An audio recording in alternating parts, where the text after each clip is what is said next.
Hello, hello. Good to see you. I'm excited that you have returned for another session, or maybe this is your first session in our career series from Onwards. This is on networking and making an elevator pitch. If I think about this session, sometimes people, I had somebody in the session say, feel a little bit cringe when they think about networking or sharing a little bit about themselves. So hopefully, and as a result of today's session, you'll feel a little bit less that way. I'd like to start off with asking you to open up that worksheet that John shared with you on the website, and also opening a copy of the slide deck so you can follow along. Very important to open up the spreadsheet though, and just take a minute to pause this, and then take maybe 2 or 3 minutes to write your initial responses to these questions. I'm not going to pause with you. I'm going to continue moving on to the next step in our session, because obviously you can pause, but I don't necessarily need to.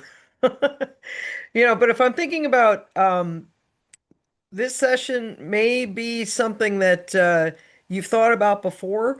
Maybe you've practiced it before, or maybe you'll just get some tips on different ways that you can create opportunities for yourself. I always think that, small changes in the way that we talk about ourselves can often open up opportunities for us later.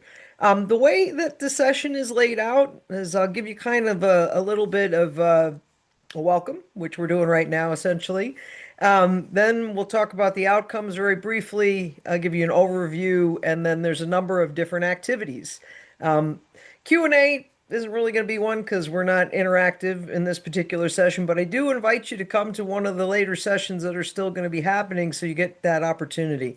It's a much richer experience. If you haven't already grabbed that worksheet, please do that. A little bit about who I am. I call myself a joy coach. I help people with lots of different things. I think about career advice is one of them.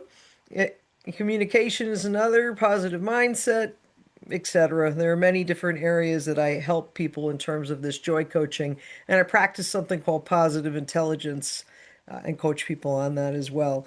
I'm a former academic. I call myself an academic and leadership veteran, because I was in higher education for many years at Cornell University, over 20 actually. But now I segued into doing this type of work. So that's just a little bit about me. So I just want to remind you one more time to think about that worksheet, and also think about the session link so that you have the slide deck so you can kind of follow along as well. And let's get rolling to talk just a little bit about why are we here? So if I think about these objectives for today, there's a lot of different things that I can say about networking. But, as a result of today's session, there's really three main things that we're going to focus on. And you can actually take a look at those. I think of these as being kind of core to getting over the cringe in terms of reaching out and talking to people, but also practicing, getting comfortable with talking about yourself. Now I'll mention this. If you think of yourself as more of an introvert, and introvert, extrovert, it's really about how you receive energy. But I always like to recommend that you take care of yourself in terms of, if you're an introvert, you give out energy, right? When you work with other people. And so if you're networking or you're doing an elevator talk, you're interacting with other people, then you're going to be giving away energy. You might want to take a few minutes before you go to a networking event just for yourself, even if you have to go to the bathroom to do that. And maybe you also want to take like a few minutes by yourself afterwards as well, so that you're recharging your battery. So I just wanted to mention that. So let's go back to the next piece in our process, right? So if I'm thinking about, this idea of the kind of the icebreaker, maybe you spent a couple minutes working on this. Now that you have a little bit of an idea about the objectives, maybe just pause and take a couple more minutes. We're not going to get to share in the chat, but I think it's always valuable to think a little bit about this process, what you've done before, the things you might want to actually try, and then also think about, what are your aspirations in terms of networking? Is it just to build more connections with people, or does it actually connect to this kind of series in terms of thinking about your career goals? So just take a few minutes for yourself, pause, obviously, and go off and work on that worksheet. I'm going to keep going because you can pause me anytime. And I'll just give a little bit of an overview. So, if I think about networking, I mean, there's lots of things about networking, right? So it's not just about jobs. It can be in terms of like a larger context, but often it's about learning, sharing, growing together, right?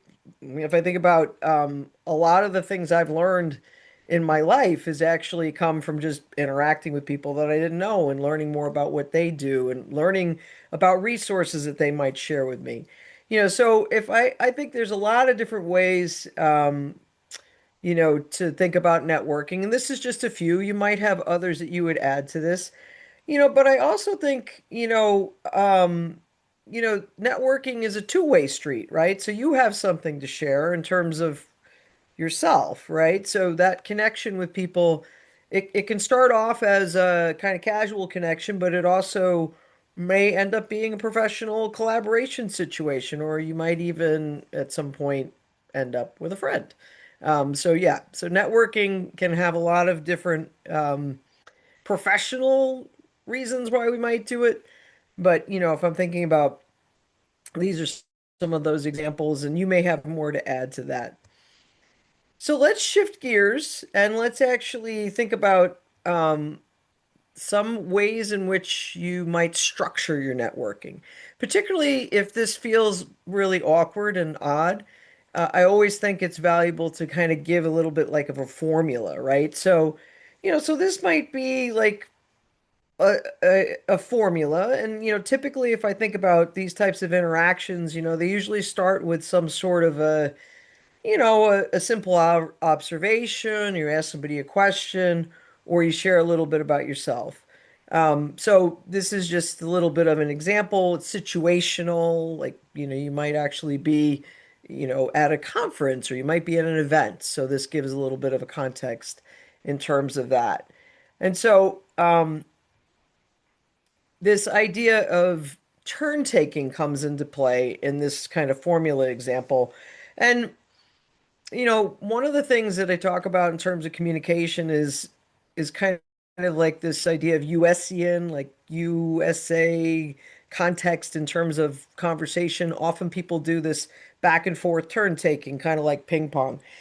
They don't necessarily give really long answers in that type of situation, but it is like a back and forth. And so, you know, I don't want to stereotype, but often that is the case, that communication operates more that way, as opposed to like throwing out an idea, kind of like a bowling ball, and then everybody kind of observes that idea. It's much more of that interactivity.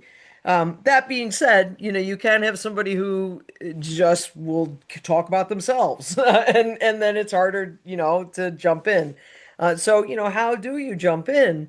Part of it is you wait for a pause and then you ask a question or you share something about yourself. I mean, even if somebody's dominating the conversation, they have to pause in terms of their intonation. And so you can just say, "Oh, well, that was really interesting. Thanks for sharing that." And then share something about yourself. You have to practice this, right? All of these things take practice. So, if I'm thinking about, um, you know, breaking that down in terms of that had a sample, but now this kind of gives you a little bit more of a encapsulated version. If you feel awkward when you're moving into a networking situation, these can be really helpful as a way to kind of, just think about what you're going to say ahead of time, so that you kind of have a little bit like it's not a script really, but kind of a go-to in your mind of what you might say next. So clearly you don't have somebody to work with in this situation, but what I'd like you to do is I'd like you to actually pause the video, go back to your worksheet, and just make some notes for yourself. Like what would you say? And even maybe write in what the respondent would say so that you can practice for yourself. Like, how does that conversation work? Maybe you actually follow this formula, right? And if I think about the words that I shared, don't use those, right? Generate your own, so you truly get the opportunity to use it as a practice opportunity. So you can pause the video and take a few minutes to do that. I would really love it if you would take this off the screen at a later point. Maybe you actually practice this with one of your friends. It's very, very practical to do something like that. The more practice you get, doing this, talking about yourself, the easier it gets. So I want to come back to this idea of your network, though, because I mean, all of us have one. So part of it is I'd like you to take probably about 10 minutes or so to map this out for yourself, right? So we think about not so easy to necessarily do this on the worksheet. You might just do this on a piece of paper. You take circles, right? And your inner ring is the people that you're closest to. And I'm thinking about that in terms of like professional networking. Um, it can be friends and family, it can be part of your professional network, certainly. But if I'm thinking about it might be, people that you previously worked with, it might be students that you previously worked with, whoever it is that you think of as like those connections that you're still talking to on a regular basis. And then your middle circle is those folks that you have encountered at some point. You know them, but you're not necessarily close to them. Maybe you met them at an event or conference or through onwards, some different way. You've met them before, but you don't necessarily know them that well. Now, I want to just say something about this middle circle because that middle circle is part of what we call weak ties. Like somebody you know, but you don't necessarily know them that well. And they're actually the ones that can be most helpful in helping connect you to opportunities, which seems weird, but it often is the case. Um, so if we're looking at your outer circle, it might be people in your field that you don't know. It could be somebody that you want to ask advice of. It could be essentially a mentor, a person that you've read articles by. Like you can think of many different folks that might be in that category of people that you don't know yet, but you might connect with. So I'm going to be quiet and note the last part of this, which is choosing one or two names that you'd like to build a relationship with. Obviously, you might need to do a little bit of research after this session to build out more of that, but there might be just a couple people offhand in your middle circle or your outer circle that you would like to build more of a relationship with. So please include that when you pause and you fill out the worksheet. So you go ahead and work on that. And obviously, I'm going to keep going because I'm here, but you can pause me at any time.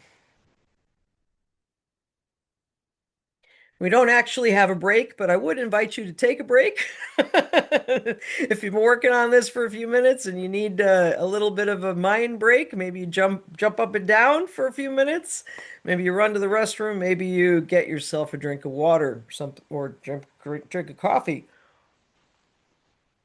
This was for our live session. I usually build in a little break for us. So if I think about this idea of expanding your network, I mean, you have the circles, you have your existing network, right? There are lots and lots of folks that fall into that outer circle. And so I gave you some ideas. You may have other ideas as well. What I'd like you to do is to take just a few minutes kind of exploring this list and to think a little bit about what are ways that you could expand your network and then make a note of that on your worksheet. So you should pause me and go ahead and do that.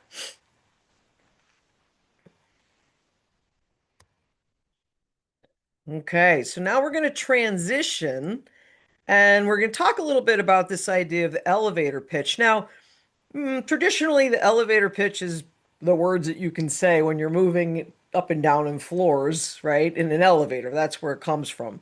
But if we think about the length of this can be different. right? So it's good to kind of develop a 30-second elevator pitch for that kind of just getting a chance to very briefly talk to somebody, as opposed to maybe you're seated next to somebody at a dinner or something, in which case you could use a little bit longer one. So in this case, it's these, two options here are 30 to 60 seconds basically. And if we think about like what's the point? Why do you do this? You want to talk about yourself, right? You want to talk about something related to your skills, and then, if I think about like how um how have you used your skills in terms of like what are results? So that's that idea of that impact or value. And then, if you think about you're tailoring your pitch for your listeners. So if the person isn't a physicist, don't use the jargon from your field, right? So if you're thinking about like, it's often good to just talk to somebody thinking, not making assumptions that they use the same language that you do. So using kind of like very straightforward language as opposed to jargon from your field. And then, it's not necessarily like you're doing like a laundry list of all the things, right? It's you want to share something where you just like it's short, it's confident, um, it talks a little bit about you, but it's not necessarily, could be that you share something personal about yourself, or you showcase your confidence essentially in it, but you're not kind of going through everything. And then it's always good to mention your goal. Like if you're looking for a job, something like that, or you want to build more contacts in your field, in the US, whatever the case may be, it's always good to mention your goal. So I have a little bit of a formula for this as well. I already gave you the overview, but this also gives you a little bit of an example, right?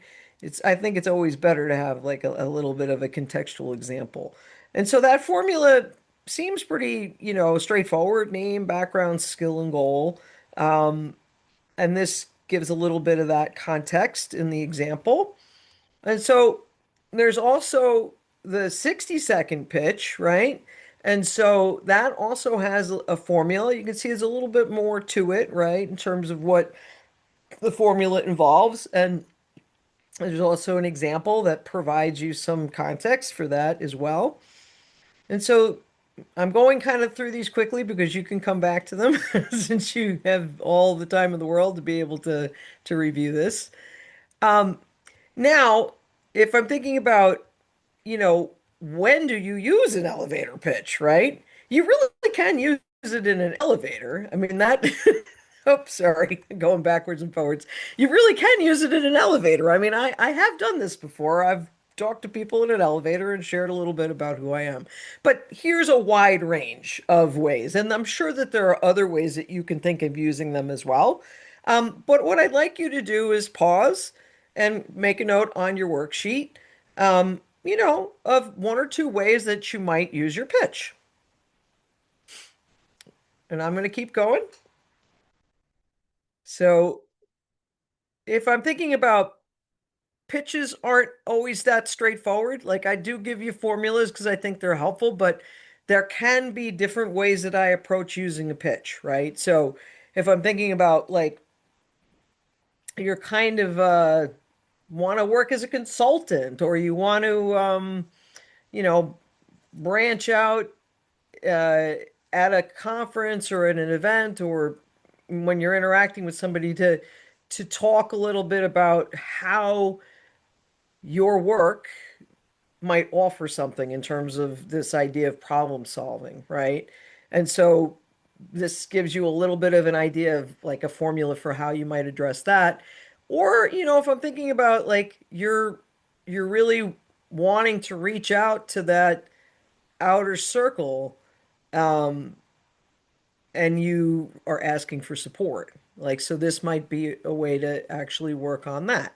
So what I'd like you to do is to think a little bit for yourself, about what kind of audience you might want to be pitching to, and that what type of pitch you'd like to practice. And so you just make a note for yourself. And then because you're by yourself, you actually could do both of these, right? You could um, practice the 30-second and you could practice the 60-second. You could write them out and practice them. You could look at those different formulas for asking for support or problem solving, and you could write out something for that as well, because you have the opportunity to pause and do all of those things. So I would really invite you to do that. And then I would invite you to also practice it, right? And practice it with your phone maybe or timer of some kind so that you get a real sense of like how long does it take you to say what you have to say? And then do you feel rushed? Does it's good to even record yourself. Do you sound confident? Um, are you doing a lot of what I just did, which Are you throwing in a lot of fillers? I think that like are they really evident? So part of it is you can hone your elevator pitch by practicing it. This was just an opportunity to practice it with other people in the session, but I really would invite you to practice it by yourself. And then I really think it's cool if you can get one of your friends to practice with you. Because what's nice is when you have the opportunity to practice with somebody else, obviously you get to hear them, they get to hear you, you kind of learn how they address it. So I think that that's a really powerful thing to do. Practicing with even more than one person that you know also gives them an opportunity to share what they have to say, and maybe that you have observations about what went really well, or one thing that your friend or you might continue to focus practicing on, basically. So, yep, pause if you haven't done it already. Take the opportunity to work on this for yourself. Now, I also think it's really important to get an opportunity for yourself to like have a deeper conversation in terms of sharing about yourself. And so there's this event that happens all over university campuses. It's called the 3-minute thesis. And so people talk about their dissertation in 3 minutes. And it's a super engaging, super fun thing to watch. You can Google it. You can actually see some of the presentations that are made. This is based on that, essentially. Um, how do you talk about yourself? And here's a little bit of an outline of the way in which you might do that. Again, something to practice, something to maybe write out on your worksheet. See, what types of things you might say, practice it for time. And, so if I think about, hopefully you paused and you went back and did that and wrote out that 3-minute professional statement. The last thing I want to mention in terms of just content, I think is often maybe the most important part, which is this idea of really kind of stepping outside your comfort zone, right? So, if, I think about like if the tip of this pen is your comfort zone in terms of networking, well, obviously, you're not going to jump to this being your comfort zone right away, but each time you keep practicing, you'll be expanding your comfort zone. And so I always think about I think about it as like baby steps, one step at a time, one small opportunity, whether you're practicing with a friend or you're talking to somebody that you've never met before in an office or at a bus stop, on a bus, any place that you are. Um, I think that that's, super helpful in expanding your comfort zone. The more you practice this, the easier it is to actually talk a little bit about yourself. I know that I had a comment in the session where somebody was saying, well, I feel weird when I talk about myself. It's almost like I'm bragging. And so that's a really good point. And I don't think you're bragging unless you use a lot of adjectives and adverbs that sound like you're bragging, right? So if I think about like, I can talk about my previous position at Cornell University. I was associate director of the Center for Teaching Innovation. I directed an academic program for graduate students. I was a senior lecturer And I also oversaw staff that did marketing and communications. I basically had four jobs. That's not bragging. That's what I did. So, there's a difference between stating what you've actually done and embellishing or bragging. I think we're humble, that there's nothing that I can think of that isn't humble about just explaining what you've done and owning that, right? And then if I think about this idea of basically the two-way conversation, right? Getting to know another person. So practicing that is also super helpful because it helps you to get to know people, right? And then, as I mentioned before, if you know that this takes a lot out of you energetically, then make sure that you're planning well for yourself, taking time to recover.